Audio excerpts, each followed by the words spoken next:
Bank ଉପଭୋକ୍ତାଙ୍କ ପାଇଁ ଆସିଲା ଜରୁରୀ ଖବର। 16 ଏପ୍ରିଲରୁ ବନ୍ଦ ହୋଇଯିବ ଜିରୋ ବାଲାନ୍ସ ଆକାଉଣ୍ଟ। ତୁରନ୍ତ କରିନିଅନ୍ତୁ ଏହି କାମ। ତେବେ କ'ଣ ରହିଛି ସମ୍ପୂର୍ଣ୍ଣ ଅପଡେଟ୍ଟି ଆସନ୍ତୁ ଜାଣିବା। ତା ପୂର୍ବରୁ ଚ୍ୟାନେଲରେ ନୂଆ ଥିଲେ ଚ୍ୟାନେଲଟିକୁ ସବସ୍କ୍ରାଇବ୍ କରି ରଖନ୍ତୁ ଏମିତି ଗୁରୁତ୍ୱପୂର୍ଣ୍ଣ ଅପଡେଟ୍ ସବୁଠୁ ପ୍ରଥମେ ପାଇବା ପାଇଁ।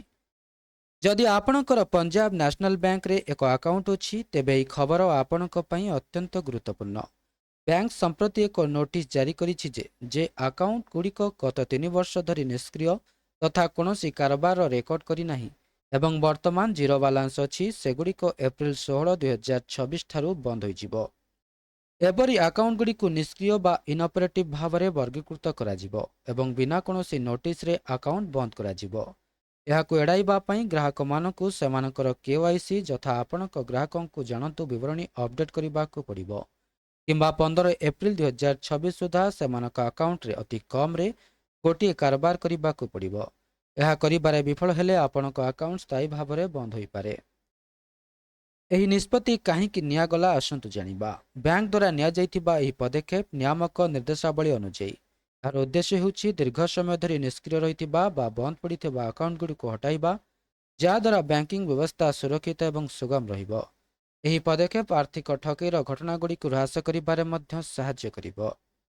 ତେବେ KYC ଅପଡେଟ୍ କରିବା କାହିଁକି ଜରୁରୀ ଅଟେ? KYC ଅପଡେଟ୍ କରିବା ଦ୍ୱାରା ଆପଣଙ୍କର ଆକାଉଣ୍ଟ ସକ୍ରିୟ ବା ଆକ୍ଟିଭ ରୁହେ ଏବଂ ଆପଣଙ୍କୁ ବ୍ୟାଙ୍କିଂ ସେବାରେ ସମ୍ପୂର୍ଣ୍ଣ ଲାଭ ମିଳେ। ଯଦି ଆପଣଙ୍କର KYC ଅପଡେଟ୍ କରାଯାଇନାହିଁ ତେବେ ଆପଣଙ୍କର ଆକାଉଣ୍ଟ ନିଷ୍କ୍ରିୟ ହୋଇପାରେ ଏବଂ ପରବର୍ତ୍ତୀ ପର୍ଯ୍ୟାୟରେ ଏହାକୁ ପୁନଃ ସକ୍ରିୟ କରିବା ଏକ କଷ୍ଟକର ପ୍ରକ୍ରିୟା ହୋଇପାରେ। ତେବେ ଆପଣଙ୍କର KYC କିପରି ଅପଡେଟ୍ କରିବେ? ଆପଣ ଆପଣଙ୍କର ନିକଟତମ PNB ଶାଖା ପରିଦର୍ଶନ କରନ୍ତୁ ଏବଂ ଆପଣଙ୍କର ଆଧାର କାର୍ଡ଼ ଏବଂ ପ୍ୟାନ୍ କାର୍ଡ଼ ଭଳି ଜରୁରୀ ଡକୁମେଣ୍ଟ ଦାଖଲ କରନ୍ତୁ। ବ୍ୟାଙ୍କ ଅଧିକାରୀମାନେ ତୁରନ୍ତ ଆପଣଙ୍କର ସୂଚନା ଅପଡେଟ୍ କରିବେ। ତେବେ ଏହା ଅନଲାଇନ୍ ମାଧ୍ୟମରେ ମଧ୍ୟ କରିପାରିବେ। ଆପଣ PNB One ଆପ୍ କିମ୍ବା ଇଣ୍ଟରନେଟ୍ ବ୍ୟାଙ୍କିଂ ମାଧ୍ୟମରେ ଆପଣଙ୍କର KYC ବିବରଣୀକୁ ମଧ୍ୟ ଅପଡେଟ୍ କରିପାରିବେ।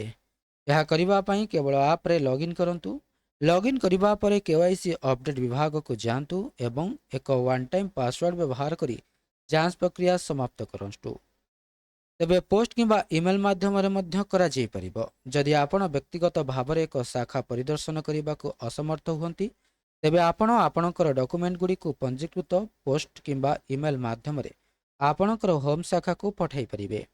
ତେଣୁ ଯଦି ଆପଣଙ୍କର PNB ବ୍ୟାଙ୍କରେ ଏକ ଆକାଉଣ୍ଟ ଅଛି ଯାହା ଦୀର୍ଘ ସମୟ ଧରି ଅବ୍ୟବହୃତ ବା ନିଷ୍କ୍ରିୟ ହୋଇ ରହିଛି ତେବେ ଆପଣ ତୁରନ୍ତ ଏକ ଛୋଟ କାରବାର କରିବା ଉଚିତ କିମ୍ବା ଆପଣଙ୍କର KYC ବିବରଣୀ ଅପଡେଟ୍ କରିବା ଉଚିତ।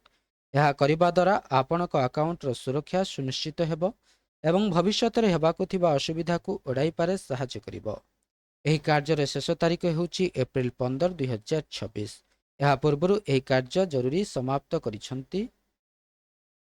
ତେବେ ଏହା ଥିଲା ସମ୍ପୂର୍ଣ୍ଣ ଅପଡେଟ୍ଟି। ଭିଡ଼ିଓଟି ଭଲ ଲାଗିଥିଲେ ଭିଡ଼ିଓଟିକୁ ଲାଇକ୍ କରନ୍ତୁ, ସେୟାର କରନ୍ତୁ ଏବଂ ଚ୍ୟାନେଲଟିକୁ ସବସ୍କ୍ରାଇବ୍ କରିବା ପାଇଁ ଭୁଲନ୍ତୁ ନାହିଁ।